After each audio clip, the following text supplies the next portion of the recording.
न जी भर के देखा न कुछ बात की, बड़ी आरज़ू थी मुलाकात की।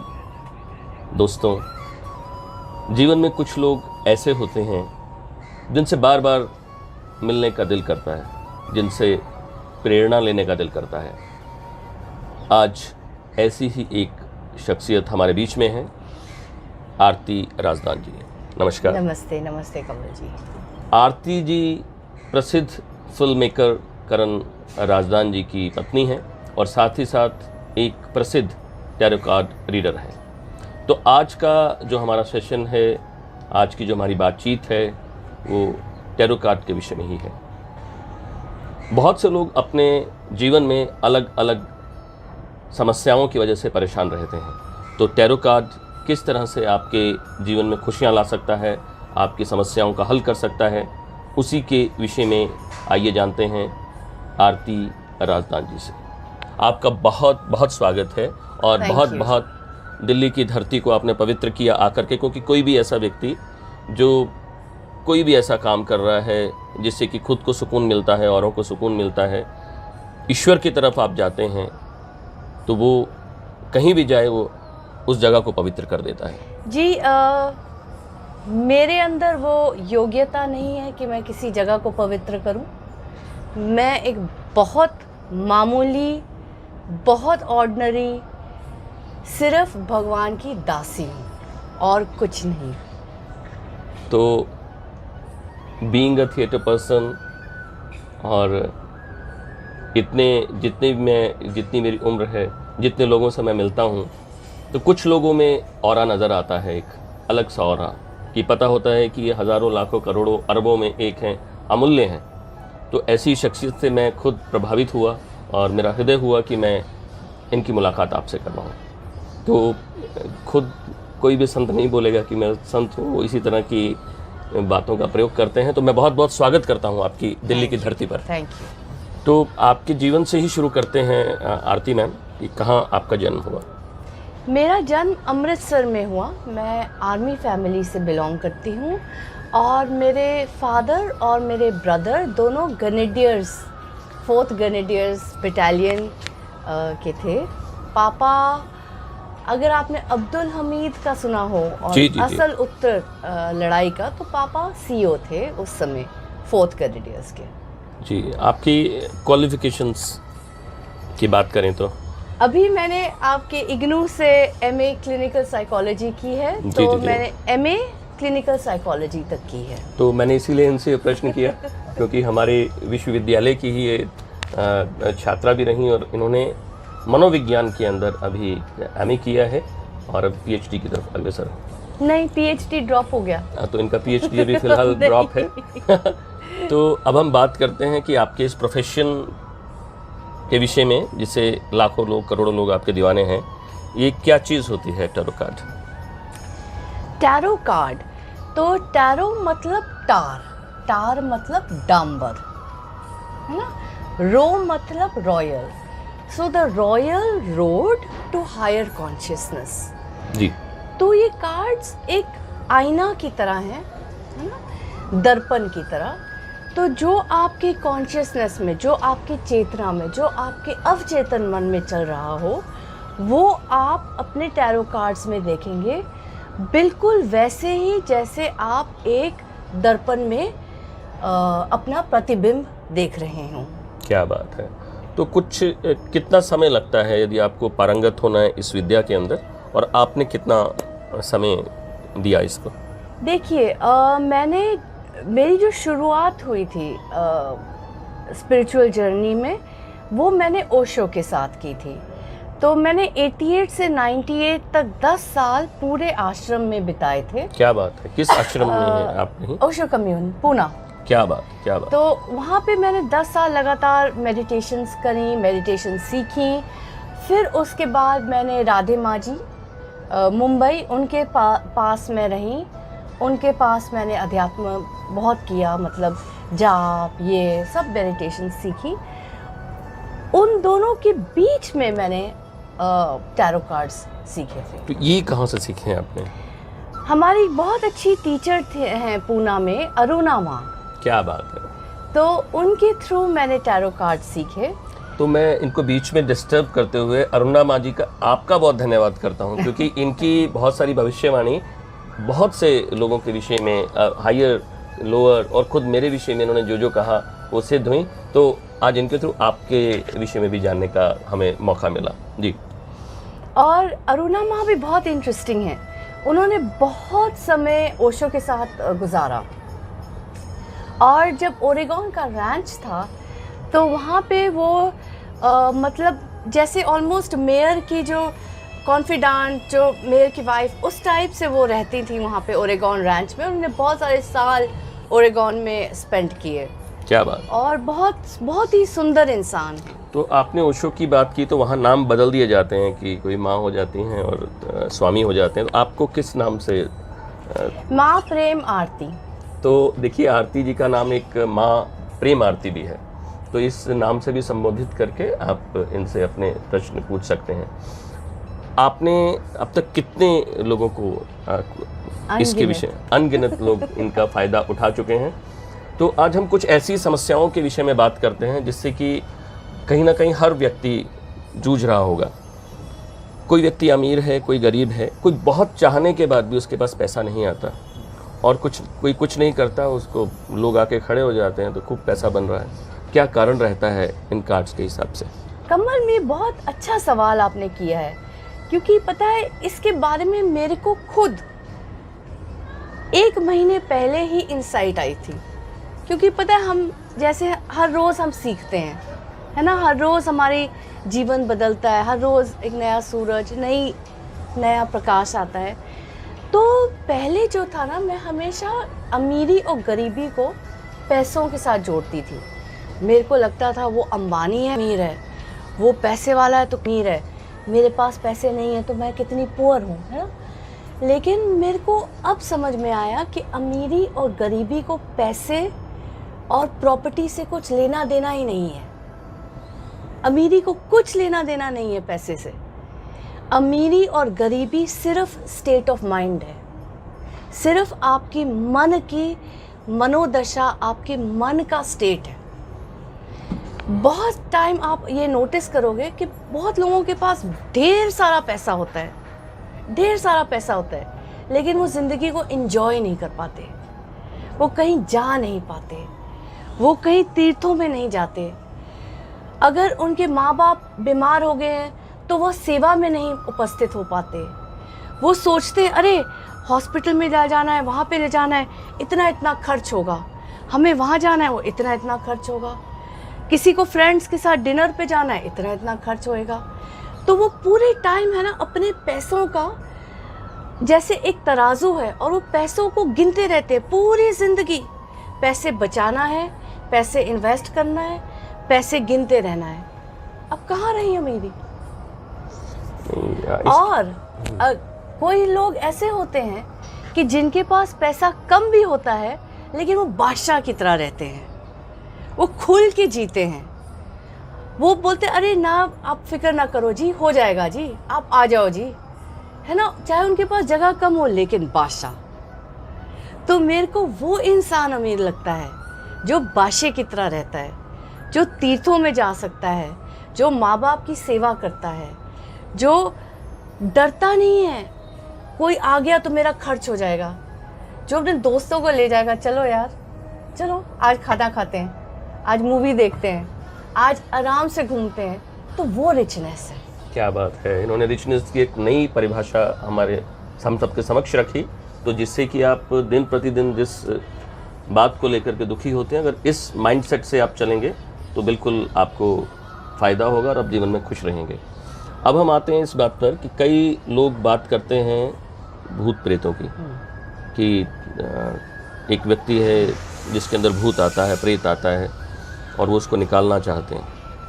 क्या ये होते हैं और क्या निकलते हैं? क्या सोचती हैं आप इन सब के विषय में? देखियो, ऐसा है कि दोनों चीज़ें चल रही हैं साइड बाय साइड। एक मेटाफिजिकल वर्ल्ड है और एक मनोविज्ञान का वर्ल्ड है ना। तो ये जो दुनिया है ये मिस्ट्री है ना। इसमें सोल्स हैं, लाइफ बियॉन्ड डेथ भी है, और बहुत सारी चीज़ें हैं जो हम नहीं समझ पा रहे हैं। तो ऐसा भी होता है कि भूत प्रेत क्या है? एक एनर्जी बॉडी है। जब हम अपने शरीर को छोड़ जाते हैं तो बहुत सारे जो आत्माएं हैं वो अर्थ प्लेन पे स्टक हो जाती हैं। क्यों? क्योंकि वो कभी उसका मोह पैसे में अटैच्ड होता है, या कोई ड्रंकर्ड होता है तो उसकी अटैचमेंट अल्कोहल के साथ होती है। तो जो सोल्स प्रोग्रेस, मुक्ति नहीं पाती हैं, वो एक एनर्जी बॉडी में यहीं पे रह जाती हैं, तो वो भूत कहलाती हैं, है ना। और ऐसा भी है कि कुछ लोग जो मानसिक तरीके से बहुत स्ट्रेस्ड आउट हो जाते हैं या मेंटल डिसऑर्डर्स होते हैं, तो उनको भी ऐसा लगता है कि भूत प्रेत, लेकिन वो एक मेंटल डिसऑर्डर होता है। तो दोनों चीज़ें घटित होती हैं। जैसे कि हमने हनुमान चालीसा में भी एक वो लाइन आती उस है पे आ रहा था मैं। भूत प्रेत जो हनुमान चालीसा निकट नहीं आवे, महावीर जब नाम सुनावे। और बालाजी में भी लोग जाते हैं, बिल्कुल, और वहाँ पर बिल्कुल। तो क्या टैरो कार्ड में भी ऐसी कोई बात है कि कुछ उपाय आप बताते हैं, कुछ बता सकती हैं? टैरो कार्ड में भूत प्रेत के उपाय नहीं है। This is more a glimpse into consciousness. तो इसमें आप, लेकिन ये आपको गाइडेंस जरूर दे सकते हैं जी, कि आप इस तरीके से जाओ, इस मार्ग को पकड़ो, तो आपको एक सल्यूशन या एक गाइडेंस या एक रिलीफ मिल जाएगा। जी। टैरो कार्ड रीडिंग से आप हमारे दर्शकों को बताएं कि क्या क्या फ़ायदा हो सकता है, वो यदि किसी भी अच्छे टैरो कार्ड जो जानता है उससे संपर्क करते हैं, तो अपने जीवन की कौन कौन सी बातें वो जान करके अपने जीवन को अच्छी दशा दे सकते हैं। क्या क्या बातें इसमें सम्मिलित हैं, क्योंकि लोग इसके बारे में कम जानते हैं। कमल, आपने कुल्फ़ी खाई है? जी जी। चॉकलेट? जी। तो जब कुल्फ़ी खाई तो वो टेस्ट कैसा लगा? अच्छा लगा।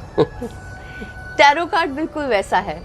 तो मैं नहीं बोल सकती हूँ, और मैं वो कभी बोलना भी नहीं चाहूँगी कि ये फ़ायदा 1 2 3 4 ना। ये ऐसा है कि खुद जब आप चखोगे, खुद आपके अनुभव से ही आपको फ़ायदा होएगा। नहीं, मेरे को तो जैसे बिल्कुल कि अनुभव है ही।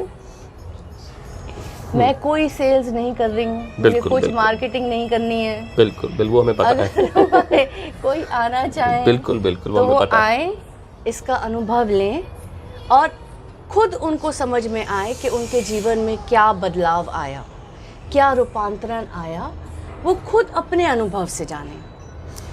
मेरे बदलाने से क्या आएगा ना, मुझे कुछ इंटरेस्ट नहीं है बदलाने में। अच्छा, हम बात करें कि लोग रोज अपने जीवन में डेथ्स देखते हैं और फिर भी वो परम लक्ष्य को ना कुछ और मान करके पैसों के पीछे ही भागते हैं, तो ऐसा क्यों होता है? रोज डेथ देख रहे हैं लेकिन नहीं मान पाते हैं, कृपा नहीं है उन पर। फ़िलहाल मेरी मदर की डेथ हुई थी 12 तारीख को, और मेरा एक बहुत सुंदर एक्सपीरियंस हुआ उस समय। जब उन्होंने शरीर छोड़ दिया था तो वो हॉस्पिटल में ही थी उस समय, और मैंने अपना हाथ उनके बॉडी पे ऐसा रखा, और मुझे ऐसा फीलिंग हुई जैसे कि मैं उनकी सोल को स्पर्श कर रही हूँ, और एक बहुत गहरा पीस, एक बहुत गहरा प्रेम, इतना गहरा प्रेम था वो, इतना गहरा पीस था वो, कि मुझे लगता है कि वो एक अलग ही बियॉन्ड ही कुछ था। तो मुझे ऐसा लगा कि जब हम अपने मदर, फादर या किसी करीब इंसान की डेथ देखते हैं, तो वो एक तरीके से हमको अपने खुद की डेथ के भी करीब ले जा रहा है। वो खुद हमें अपनी डेथ का प्रिपेयर कर रहा है। आज वो गए हैं, कल हमने जाना है ना। तो हमें कैसे अपना जीवन जीना है जी। तो मेरे को ऐसा ही लगा कि देखो, अब हमारे पास समय कम है ना, तो हमें जितनी अपनी स्पिरिचुअल एनर्जी, मेरे लिए मेरी जर्नी स्पिरिचुअलिटी की तरफ है, किसी और की जर्नी कहीं और हो सकती है, और हम कोई नहीं है किसी को जज करने वाले कि हम ठीक हैं वो ठीक नहीं है, ऐसा कुछ नहीं है। तो जहाँ मेरा आकर्षण है, तो मेरे लिए ऐसा लगता है कि मैं इस समय में जितने तीर्थों में जा सकूं, जितने मंदिरों में जा सकूं, जितना ध्यान कर सकूं, जितना अपने आप को शांत कर सकूं, मेरे को वो समय वेस्ट नहीं करना है। बस इतना ही है। तो आपको जिस तरीके से अपने आप में जागरण लाना है वही ज़रूरी है, वही मूल्यवान है। बाकी सब यहीं ही छूट जाएगा। आपने पैसा कमाया वो भी यहाँ छूट जाएगा, आपने सोना चांदी कमाई वो भी यहाँ छूट जाएगा। बड़े बड़े बादशाह आए, देखो उनकी सब टूम्स लगी हुई हैं, क्या लेके गए? हाथ खाली। जो आप लेके जाओगे वो आपकी स्पिरिचुअल ट्रेजर्स हैं। ये मैं इनको ट्रेजर्स बोल, असली खजाना वही है जो आपने अपने दूसरे फ्रेंड्स के साथ प्रेम से बैठे। आपका सर्वेंट है, आपने उसको डांट दिया तो क्या पाया? जो आपसे लोअर हैं उसको आपने गाली से बात करी क्योंकि आप डोमिनेट कर सकते हो। मंदिर में गए लेकिन जो मस्जिद में गए लेकिन उसको डांट दिया, उसको डोमिनेट कर दिया, तो क्या फ़ायदा? किसी के साथ बेईमानी की, क्या फ़ायदा? तो अपने ज़िंदगी को जितना ऑनेस्टली, जितने करुणा भर, जितने कंपैशन से आप जी सकते हो वही। अब हम बात करते हैं, कई लोगों को अपनी डेट ऑफ बर्थ नहीं पता होती। पंडित लोग डेट ऑफ बर्थ के हिसाब से बताते हैं, तो इसमें भी क्या ऐसे है कि डेट ऑफ बर्थ टाइम सब पता होना चाहिए? तो ना, डेट ऑफ बर्थ टाइम से कुछ लेना देना नहीं है टैरो को। क्योंकि वहाँ पर वो लोग परेशान हो जाते हैं जिनको अपनी डेट ऑफ बर्थ पता नहीं है, तो पंडित बोलते नहीं आपको हमें टाइम डेट ऑफ बर्थ नहीं पता है, तो लेकिन आप उसकी कुछ फेस रीडिंग से डेट ऑफ बर्थ इसमें चाहिए, ना टाइम चाहिए, ना हम लोग किसी को डराते हैं। परमात्मा को पाने के लिए, जैसे अपने अपनी स्पिरिचुअलिटी की बात की, भजन की तरफ से ज़्यादा उनको पाया जा सकता है या सिर्फ भाव से पाया जा सकता है या मेडिटेशन से? कौन सा तरीका आप सर्वश्रेष्ठ मानती हैं?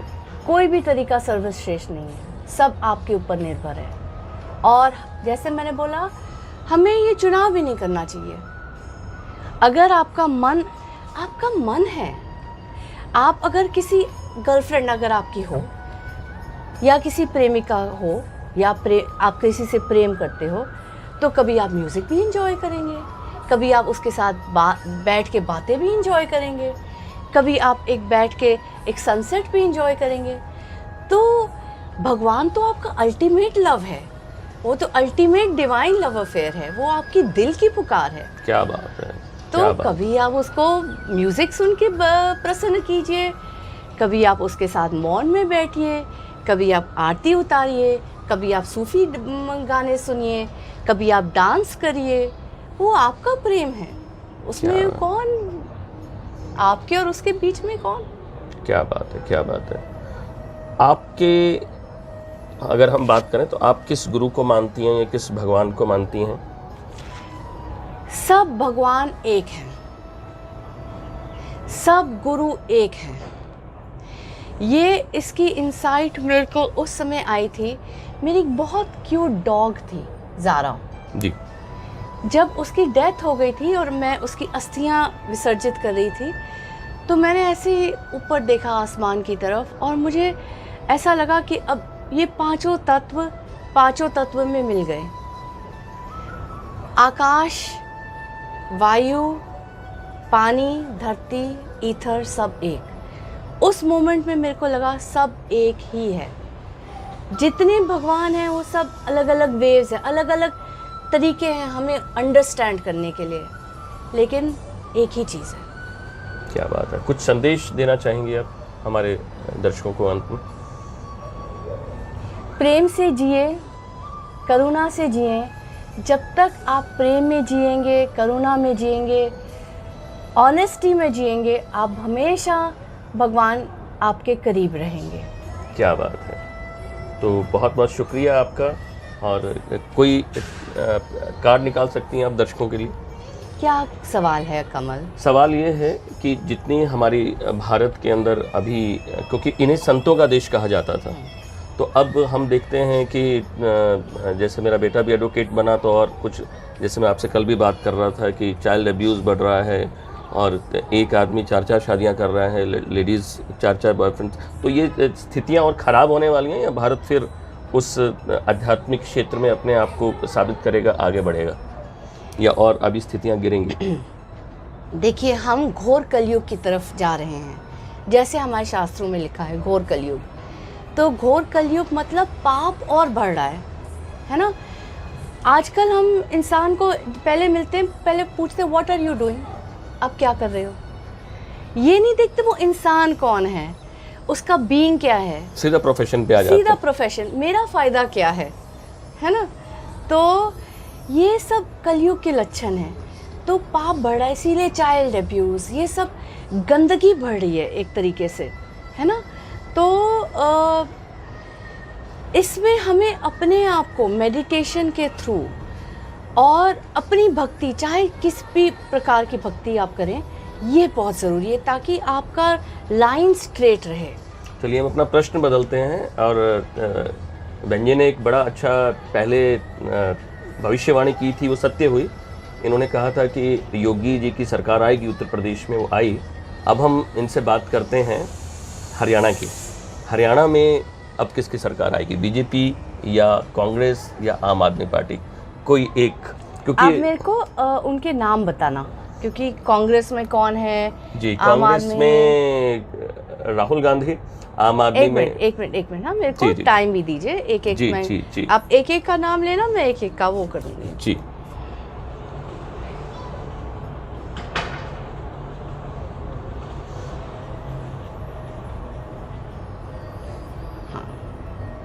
पहले हम कांग्रेस का लेंगे जी, ठीक है। और दूसरा, अभी अगर हम बात करें बीजेपी की, तो अभी उस वक्त मुख्यमंत्री मनोहर लाल खट्टर जी हैं और प्रधानमंत्री नरेंद्र मोदी जी। तो इनकी सरकार क्या आएगी? इलेक्शन कब है? इलेक्शंस अभी एमसीडी की तो बहुत जल्दी हैं, 24। और अब हम बात करते हैं आम आदमी पार्टी की। केजरीवाल जी ही मानकर चलें आप इसमें, अरविंद केजरीवाल आम आदमी पार्टी से। और हम बात कर रहे हैं हरियाणा चुनाव की। देखिए, तीनों के कार्ड्स अच्छे आने हैं जी। इसमें बीजेपी का कार्ड बहुत बढ़िया है, एम्परर जी। और आपके केजरीवाल साहब के भी कार्ड बहुत अच्छे हैं। तो दोनों में बराबर की टक्कर रहेगी। क्या बात है ना। और कांग्रेस में भी पिछले इलेक्शंस के मुताबिक थोड़ी सी इम्प्रूवमेंट होगी। तो कांग्रेस की सरकार नहीं बनेगी इनके मुताबिक, और गठबंधन भी हो सकता है। हाँ। बीजेपी और आम आदमी पार्टी का लगभग बराबर की सीट्स आएंगी, क्योंकि इनके पास भी इस बार पावर आ रहा है। अच्छा, कांग्रेस भी कुछ बढ़कर आएगा, पहले से हाँ। पावर आ रहा है। तो टैरो जो है ये लाखों करोड़ों ऐसी भविष्यवाणी कर चुकी है। थोड़ा सा और जाएं इसमें डीपर? जी बिल्कुल। तो और देखते हैं, आपने पहले ये खट्टर जी आए हैं बीजेपी के, है ना? जी।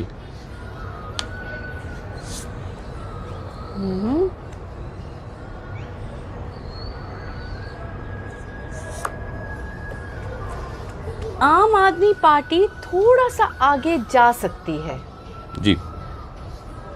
तो क्योंकि यहाँ पे आ गया है वर्क्स। क्या बात है। लेकिन अगर बीजेपी ने गठबंधन कर दिया तो ये आगे निकल जाएंगे, लेकिन इसके दोनों के कंपैरिजन में आम आदमी पार्टी आगे जा रही है। जी। तो ये थी आरती राजदान। अगले एपिसोड में फिर किसी नई शख्सियत के साथ आपसे फिर मुलाकात होगी। नमस्कार। Thank you.